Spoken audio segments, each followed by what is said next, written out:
Assalomu alaykum, to'g'ridagi barliq kitob anglag'uchi do'stlar. Biz mərhum Abdulhakim Baqi Eltabir akimiz yozgan, Uyg'urlarning ma'naviy onasi bo'lgan Rabiya Qodirovaning hayot qismatlari bitilgan O'limdan qaytgan mahbus degan kitobni o'qishni davomlashtiryapmiz. Oldin qismda biz yanala Rabiya Qodir xonimning turmadagi hayotini o'qib o'tgan edik, endi davomini o'qiymiz. Ro'shangulning intiqomini elish. Liulavan türmesidagi oxirgi kunlarda Rabiya xonimning ziddiga tegadigan yana bir ish yuz berdi. Tungan ayol Gundupayma yo'qlan bahona bilan Ro'shangul ismli qizni menga alayding deb kishan silib jazolab, kishanni 15 kungacha elib etmedi. Bichora qiz 10 kiloluk kishanni ko'tarolmay shuncha zarlansimi qarabmi qo'ymadi. Ro'shangul 15 yoshida bu turmaga kirgan kichik qiz edi. U to'liqsiz o'rta maktabda o'qiyotgan mezgilida do'stlari bilan billa o'ynag'ili bormoqchi bo'lib, o'zi turayotgan uydagi hamma oilasining oltin halqa bulabkilarini taqab isib chiqib, yugurishib yurib yo'qitib qo'ydi. Do'stlari bilan hamma yerni izlabmi zodila topolmadi. Kechda uyga qaytib kelgandan keyin to'limu xijolatda ahvolni hamma oilasiga so'zlab berdi. Uning hammachisi oltin jabduqlarining qachon, qayerda, qandoq yo'qolganligini surishtirib qilayotganda, bu so'zlarni anglagan qo'shnisi darhol soqchixonaga berib ahvolni ma'lum qildi. Shu kuni odam tutish vazifasini to'shqizolmay jila bo'lib o'tirgan ikki soqchi bu gaplarni anglab shu hamon yetib kelib, uydan oltin jabduq o'g'irlagan o'g'ri deb Ro'shangulni tutib ketdi. Saqchilar uning hammachisining yalvurishlariga pisand qilmay, sunub, tasdiqlab uni 2 yillik qamoq jazosiga hukm qilib, Liudavan turmasining ayollar kameriga sulab qo'ydi. Shundan e'tiboran bichora qiz Gundupaylarning eng kichik g'alchisiga aylandi. Saqchilar uning oppoq yuziga shaplaqlab urib o'ynab, ko'nglini ochadigan bo'lib oldi.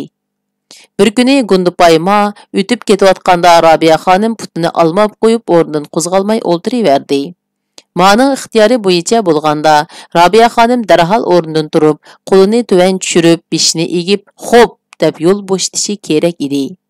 Rabiya xonim bo'lsa, bu bag'ritosh, rahimsiz Gundupaydan Ro'shangulning o'chini ilib berishning paytini kutib, istakandagi qaynoq suvni ichib o'ltiraverdi. Rabiya xonimning bu turqini ko'rgan Gundupayma g'azab bilan vaqirab Rabiya xonimning putiga tepdi. "Nima qilyapsan?"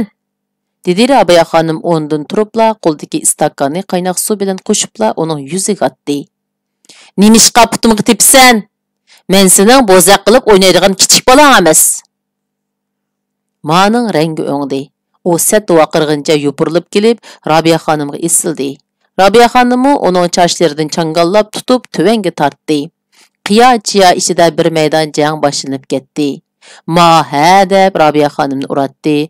Rabiya xonimi uning qo'liga chiqqan yerini tortib, yirtilab, matlab, kiyim-kechaklarini yirtib etdi. Rabiya xonim beshi tuvan bo'lib qolgan bir chaqda o'zimi sezmay ma'ning ko'ksini uzib olgudek qattiq tishlab oldi. Gundupay chiqarib ketdi. Shu paytda boshqa Gundupaylar va xizmat ko'rsatish uchun payt kutib turgan jinoyatchilar kelib, Rabiya xonimni ikki qo'ldan qayirib tutib oldi. Birisi keyindan chechini changallab orqasiga tortdi. Ma bo'lsa yugurib kelib Rabiya xonimning qursiqiga bir mush urdi. Rabiya xonim g'azab bilan kuchini yig'ib, uning chatirqiga qattiq birni tepdi. Gundupaylar bulan ajirtdi. Ma ha deb vaqiraytdi. "Nima haddingdan oshsan? Men sana o'zimni tuntib qo'ymasam, qarab tur." Rabiya xonimi uningga bo'sh kelmay, tangli vaqirdi. "Men kim bilamsan? Oldirma. Zo'miganliging uchun men sana ko'rsatib qo'yman. Hamma kishini nohaq bo'zaq qilaman deb xom xiyol qilma." "O'shini top Rabiya, oz kunda ko'rsan jajongni, qandoq berdig'inimizni." Kimning jajisini berdig'ini senmi ko'rsan, oldirma." Gundupaylar Rabiya xonimni kamerga sulvatdi.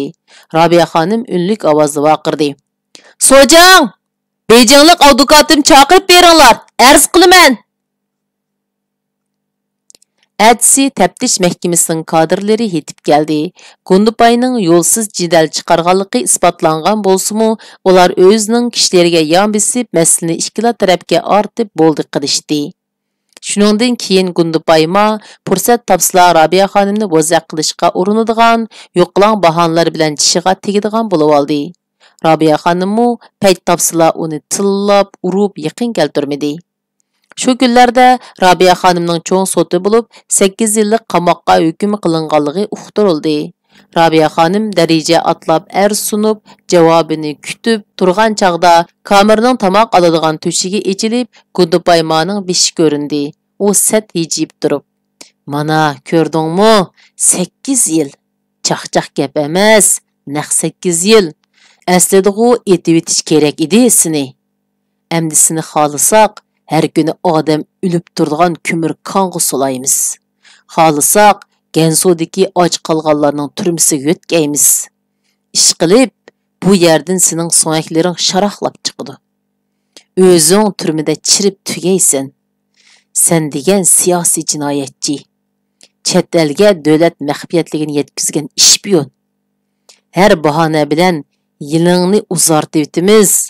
Amerikadagi aksiyatchi maqola yozgan ering qutuldira olamdi seni. Ha. Vay bichora. Ma Gundupay mag'rurlanib kulishga boshladi. Robiya xonim o'rnidan qo'zg'almoqchi bo'luvdi. Ikki yindagi paylaqchi jinoyatchilar uning bilikiga qo'l uzatdi. Robiya xonim payt kutib mani gapga tutdi. Mening erim yozsa, Keşlik gazetda senlarning Xitoy o'lkalaridan heroin ekilib, Uyg'ur yoshlarini zaharlayotganliginglarni yozdi. Sendeklarning o'zlari belgilagan qonunlarni oyoq osti qilishdiganliklarini yozdi. Oldirab kulma, ma degan. Robiya xonim shundoq dedi-da, ikki poyloqchini shart qilib yo'lqinib chiqib, o'qdek tez etilib berib, kamirning to'shigidan zarda bilan bir mush atdi.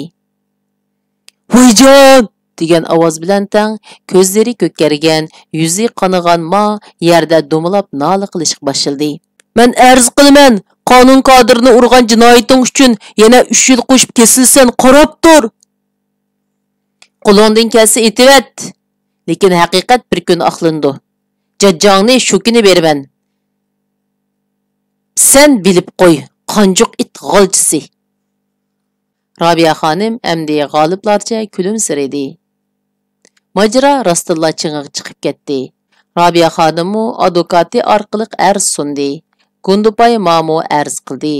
Taftish mahkamasi Robiya xonimning advokatining qonun organlaridagi qonun ijro qilguvchilarning davlat qonuniga xilof holda jinoyatchilarga bo'libmi jinoyati texi oydinlashmagan gumondorlarga tan jazosi yoki shakli o'zgargan tan jazosi berganligi haqidagi faktlarni rad qila olmadi.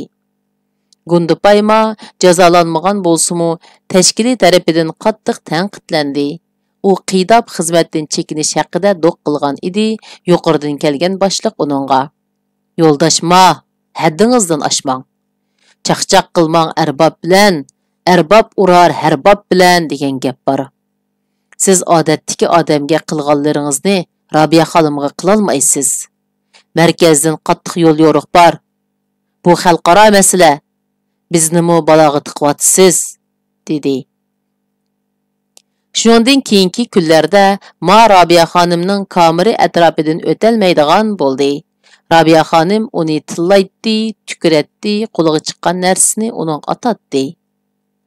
Robiya xonim rasmiy kesim e'lon qilinib, turmaga o'tkazilgan kuni Gundupayma eng og'ir jinoyatchilarga taqildigan 15 kilogramlik og'ir kishani ko'tarib chiqib, Robiya xonimning oldiga sharoqshitib tashildi. Robiya xonimning ojizlab ketgan badini bu og'ir kishani ko'tara olmaydi. Turmadan yo'tkach bahonasida o'chini elib olmoqchi bo'lgan ma yanglarini turib, kishani salmoqchi bo'lib qo'lini uzatgan edi. Yenida qarab turgan turma boshlig'i uningga: "Bak og'ir bo'lib ketdi. 10 kilogramlikqa almashtirib chiqinglar", dedi asta ovozda.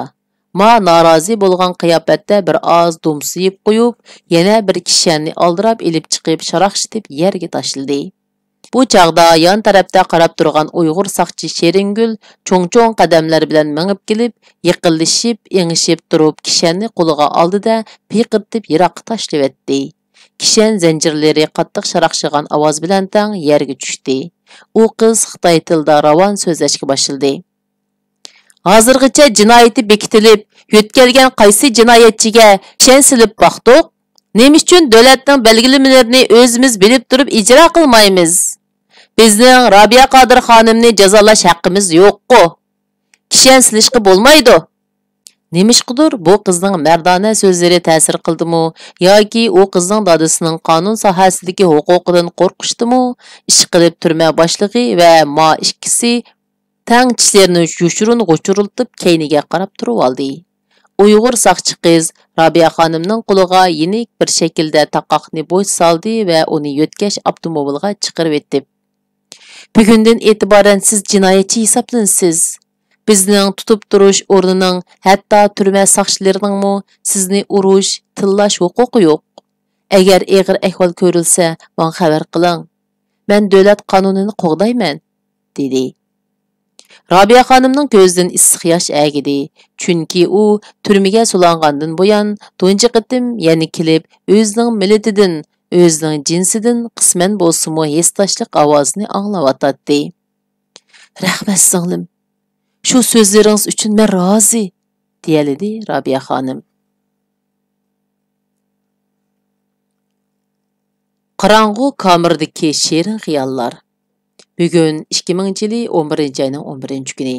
Robiya xonim qo'lga elinib, naq 15 oy o'tgan kuni unutilmas achchiq xotiralari bilan mangu astin chiqmas yodnomalarni qoldirgan. Alamlik kunlar va hasratlik tunlarning shohidi bo'lgan Livdavan turmasidan ayrilib yo'lga chiqqan kun. Sap-musaq 15 oy ilgari Xitoy saqchilarining hayvatlik avtomobil atirti Robiya xonimni Livdavanga qandoq elib kelgan bo'lsa, bugun xuddi shundoq hayva va qo'rqinish bilan Bajaxo turmasiga elib keldi. Saqchilar Robiya xonimni turmaning cho'ng qora darvozasi yonidagi kichik uyga solab qo'yib, topshirib elish rasmiyatini bejirdi. Bajaxo saqchilari uni bechidan oyog'icha aqtirib, qaytadan tekshirib chiqqandan keyin aloqador qog'ozlarga imzo qo'ydi. Shu orada oldi bilan bu turmaning tashqi dunyo bilan bo'lgan aloqasini qo'g'dashga mas'ul harbiylar, orqadan saqchilar, xizmatchilar, gundupaylar, hatto sepiltishida ishlash, turma xo'jayinlarining oila xizmatini, tozalik, ko'ktat terish, uy silishdek shaxsiy mulozimatlarni qilish huquqiga erishgan xo'riki bor jinoyatchilarmi orqa-orqadan kelib Robiya xonimni ko'rib ketdi. Robiya xonimni Bajaxo turmasining qora darvozasidan ilib kirishganida xuddi Livdavan turmasida yuz bergandek hodisa qaytalandi. Bir qeyri saqchi xotin "Bogo" demeding deb ochiqlab vaqirab devaylab keldi va osmonga o'q chiqardi. U Robiya xonimga isilmoqchi bo'lgan edi. Robiya xonimni boshlab kelgan saqchi uni to'sib oldi. Saqchilar oq yo'li bor, ko'k rangli chapon kiygan jinoyatchilarni urib, tillab, oldirtib, yugurtib, ishqa haydab ketyotdi. Qiyo-chiyo ovozlar, gundupaylarning vaqirgan, tillagan satchi qirashlari, jinoyatchilarning duppirlagan oyoq tevishlari bilan qo'shilib, surlik bir holatni shakllantirgan edi. Saqchi xotin qo'lida yotgan ko'rpa bo'blarini va sumkalarini aron tutib turgan Robiya xonimni chapsan mangishga zo'rlab oldirtib vaqirdi. Qiyirishqandek, Robiya xonimning sumkasi yoki bo'bisi yerga tushib ketadi-da, uni olg'ucha bir necha minut vaqt o'tib ketadi. Bu chaqda saqchi xotin jini chiqqudek yuqori ovozda vaqirab, Robiya xonimni oldirtatdi. Robiya xonim bu yerning saqchilarining tumburini tutayotganligini pamlab, sumkasini qasdan yerga tashlab etdi. Uni olgan bo'lib, engishib yana bir sumkasini tashildi-da, joyida to'xtab turdi. Saqchi xotin tok kaltigini ko'targuncha ayilib va vaqirab yaqin keldi. "Chapsanmang, turma, to'xtama, ko'tar bo'plaringni, ilibikar, meni tunuvatamsan. Jillatdek vaqiravatsan, lükçekdek tillavatsan, chichanlashib holingdan ketavatsan. Seni mushu holga keltirgidek kuchim borligini tunuvatman. Mangmayman, qanday qilsan?" Rabia xanım üçinsidagi bo'psini yerga tashlab, saqchi xotinning oldiga mangdi. Saqchi xotin tok qaltigini egiz ko'tarib edi, yenida qarab turgan boshliq uni to'sib oldi. U yana vaqirab ketdi. Sizlar buni yomon o'gitib qo'yvatsizlar. Boshqalarga o'xshash qiynash, jazolash kerak edi buni. Aldırma. Boshliqlardan so'rayli. Bekor baloga qoldigan ishni men qilmayman. Dedi boshlig'i va ikki jinoyatchini chaqirtib, Rabia xonimning somka bo'plarini ko'tarib, jinoyatchilar doktorxona uyining oldiga ilib keldi. Rabia degan senmitding? Erang Paskindin aydizlarni ilib keldingmi? Tekshirimiz. Dedi bayatdan beri bo'lgan jidalni ko'rib turgan doktor Xitoy. Xo'rikingni pes qil. Onangni ko'zing ko'rsatadigan yer bu. Dedi ko'k ko'z seriq doktor. Anamni og'zingga olganda o'zingning onang ko'z oldingga kelmadimi? Doktor bo'lsang, kasbiy axloqingga tushlik gap qil. Bizning munosabatimiz saqchi bilan jinoyatchining munosabati emas, doktor bilan odam o'rtasidagi munosabat. Buningga amal qilmasang, yo'qolish ko'zimdan. Rabia xonimmi bo'sh kelmay vaqirdi. İki doktor dekkisini yeb, Rabia xonimga qo'l tekkizolmay, ochiqda yamonlab tekshirishni rad qildi. Boshqa bir doktor kelib, "Ha, nim darding bor? So'zla", dedi Rabia xonimga qo'pollik bilan. "Vatan, millat, xalqim deydigan dardi bor ichida", deb yezib qo'y daftaringga. Rabia xonimmi bo'sh kelmay do'q qilib javob berdi. "Ha, to'g'ri deding. Shu kesilingni dazmollash uchun bu yerga keldik seni", dedi doktor Xitoy yolg'on hijib. "Saqchilarga qarab ap chiqib ketinglar", degandek qo'lini silkib ishorat qildi. Gundupay xotin Rabia xonimni boshlab, 200 dak ayol mahbuslar beshini ko'tarmay ishlayotgan cho'ng sexning ichiga boshlab kirdi. Ishlayotgan mahbuslarning birsimi beshini ko'tarishga jur'at qila olmadi. Gundupay xotin o'ltirgan bir Xitoy jinoyatchini chaqirtib, "Qaychangni ilib kelib, buning chechini kes", deb buyruq qildi. Rabia xonim cho'chib ketdi. U faqat "Chechimni Xitoyga keskizmayman, Uyg'ur kelsin. Bo'lmasa, qaychini qornimga tiqib olaman", deb to'ldi. Saqchi boshlig'i yana ko'ndi va "Adolat, kel", deb yiroqda ishlayotgan egiz bo'yliq kelishgan Uyg'ur qizni chaqirdi va uningga "Buning chechini tuvdin kes", deb buyruq qildi. Adolat yaqin kelib, Rabia xonimga talmurib qaradi. Uning qunduzdek qapqara sochlarini yenik silab pichirladi. "Rabia hada, rozi bo'ling. Jilil yuzdan keldim. Akam hadam g'olji vaqasida siyosiy jinoyatchi bo'ldi. Ailemizdan dadam, opam, boshliq 11imiz turmada. Bizni heroin sotdi deb sulab qo'ydi." Adolat Rabia xonimning roziligini olgandan keyin uning chechini ushluq qilib takshi kesib chiqdi. Adolatning Rabia xonimning chechini yasayotganligini ko'rgan Gundupay xotin vaqirab, chiqirab, uning qo'lidagi qaychini tortib olib, uni haydab etdi. Gundupay Rabia xonimning 80 sm uzunlikdagi chechini xuddi yo'g'on qora biliqni tashlagandek oldiga tashlab qo'ydi. Rabia xonim chechiga qarab o'zini tutib olmay yig'lab etdi. "Chechimni o'zimga beringlar.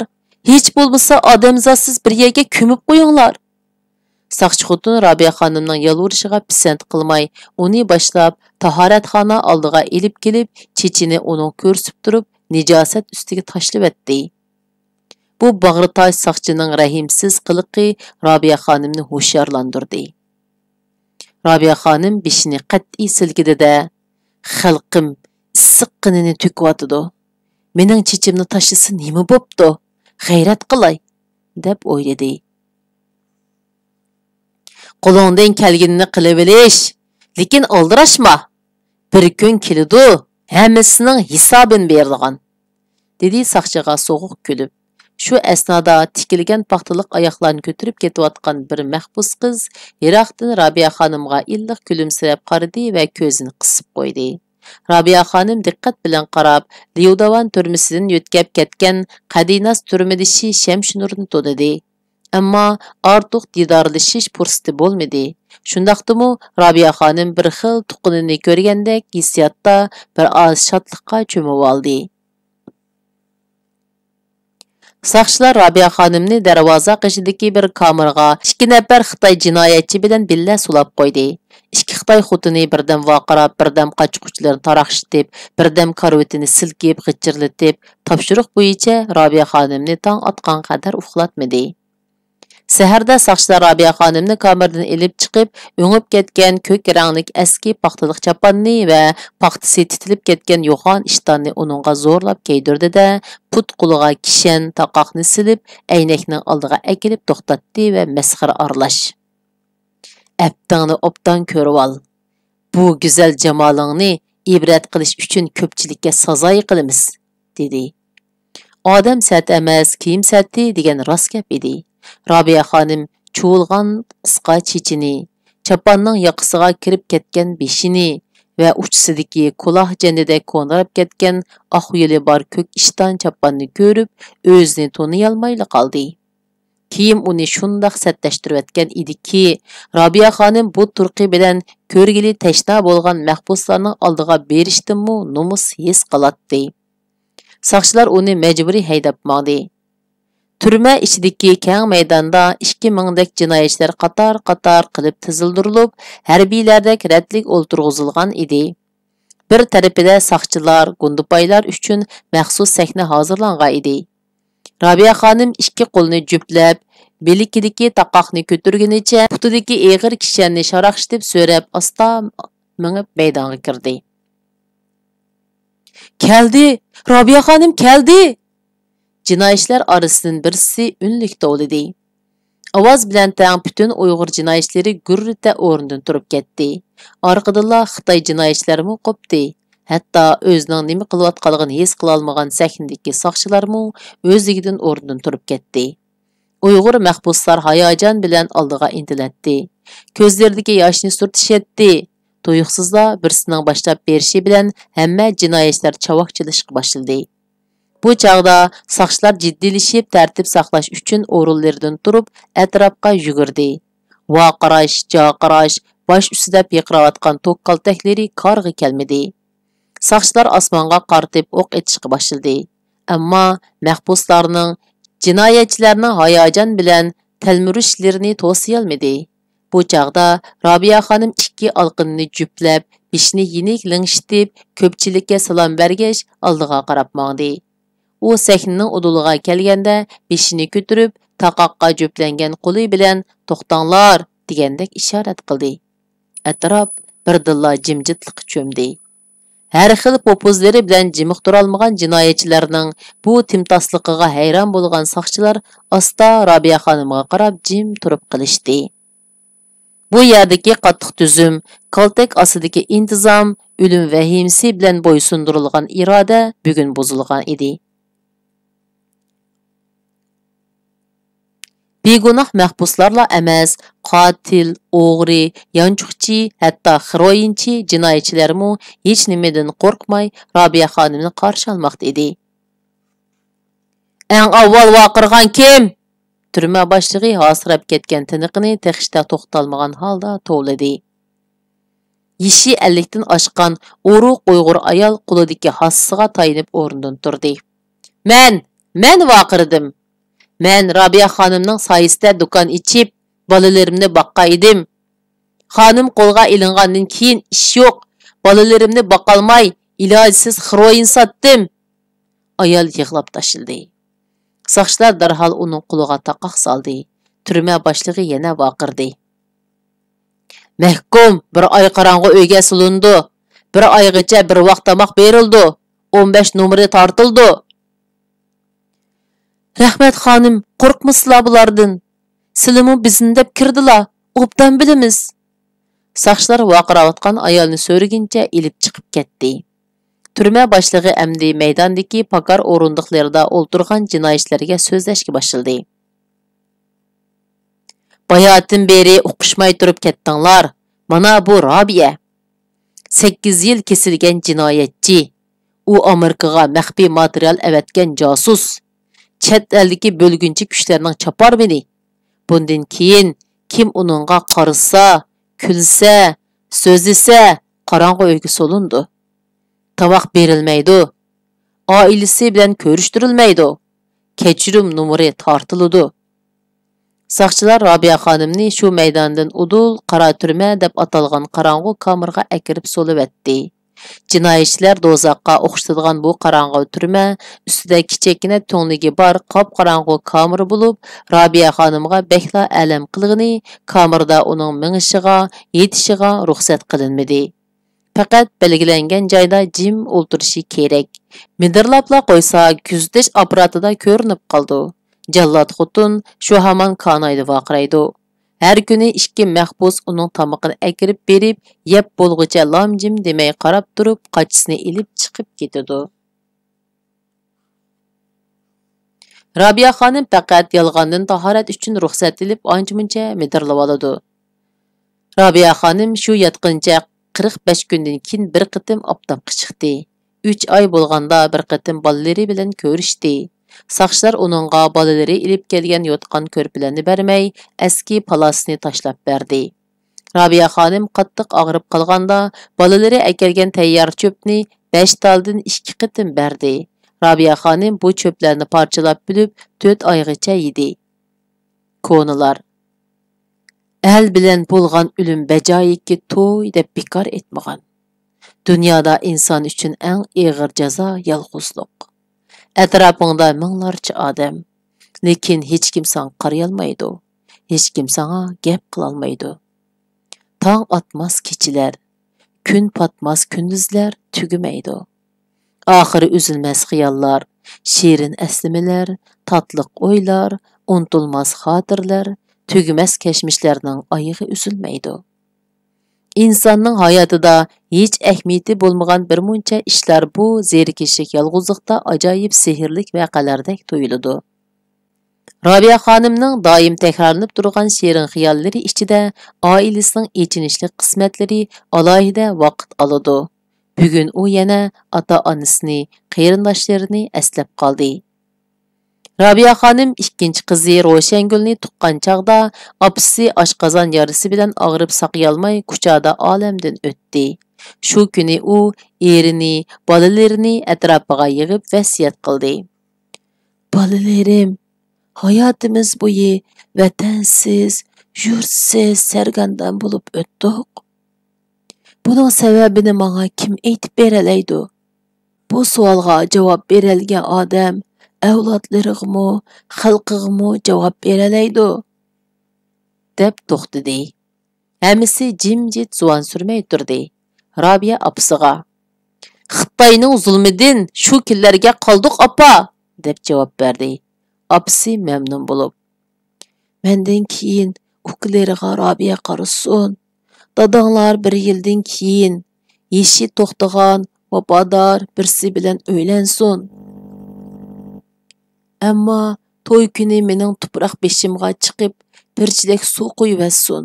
Bo'lmasa ichimga o't ketidi", dedi-de ko'zini yumib vidolashdi. Robiya xonim dadisi va qarindoshlari bilan yig'a zora ichida opasini kucha do'ng mazordagi qabristonga dafn qildi. Robiya xonimning dadisi bir necha yildan keyin kuchalik yavash bir ayol bilan o'ylanib 3 bolalik bo'ldi. U o'zi taqsim qilingan kooperativda madaniyat inqilobi vaqtida majburiy emgakka silinganda satrashchilikni o'rganib olib, shu hunar bilan kichik bolalarini boqdi. Ömür bo'yi Robiya xonimdan ansirab o'tgan Qodiraxun yashanganda Robiya xonimni ko'rolmay, "Qizimni tepib beringlar", deb bolalariga yolvurdi. Bolalar Robiya xonimning qo'lga ilinganligini bovayga bildirmagan edi. Robiya xonimning ojisi bir necha qitim "Men Robiya dada, men hozir Amerikada", deb yolg'ondan telefon urgan bo'lsa-mu, bovay "Yolg'on, uningga bir ish bo'lmasa bu chaqqicha yinimga necha keladi", deb zodila ishonmadi. Keyin u masjid jamoatining pichirlashlaridan Robiya xonimning turmaga sulanganligini tuyib, "Robiya bolam, Robiya bolam", deb ko'chalarga chiqib yig'lab yurib, mingsiga qon tushdi.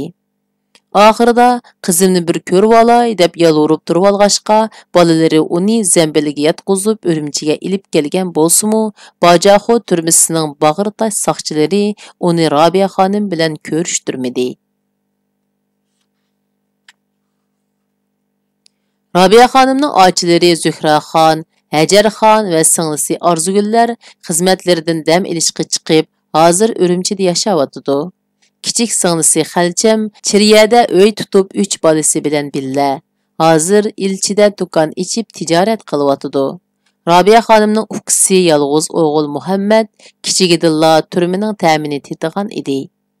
1979 yılı 10 ayda Aqsu bozorida g'arq mast bo'lgan 5 Xitoy soqchisi ko'chada ketayotgan 2 Uyg'ur bolani tutib yotiqiga akirib, urib chala o'lik qilib qo'ydi. Uning birisi Robiya xonimning yo'ldoshi Sidiq Hoji bilan Aqsudagi Bington turmisiga yo'tkiganda 6 oy birga yotgan Yo'lvoz ismli bola bo'lib, Xitoy soqchilari uni og'ziga paskina laylatini tiqib o'ltirib qo'yib ko'chaga tashlab etdi. Onun bədəlləri bütünlüy pichoq bilan tilib tashlangan edi. Bu ishdan g'azablangan Robiya xonim Sidiq Hoji bilan birlashib, bir necha yosh bolani o'g'irlashtirib, yo'lvosning jasadini dafna qilamiz deb elib oldi. Әтisi masjidga namoz tushirishga kelgan xalqni qo'zg'ab, atrofdagi nohiyalardagi yoshlarni tashkillab, tavutqa lozunga esib, jasad ko'tarib namoyish qilish harakatini qo'zg'avatdi. Robiya xonim bilan Sidiq Hoji әтisi Shanxayga ketdi. Hökumət namoyishni bostirib, Robiyaning ukisi Muhammad bilan og'inchisi Erkinni bu voqeani qo'zg'adi deb gumon qilib tutib 6 oy sulab qo'ydi.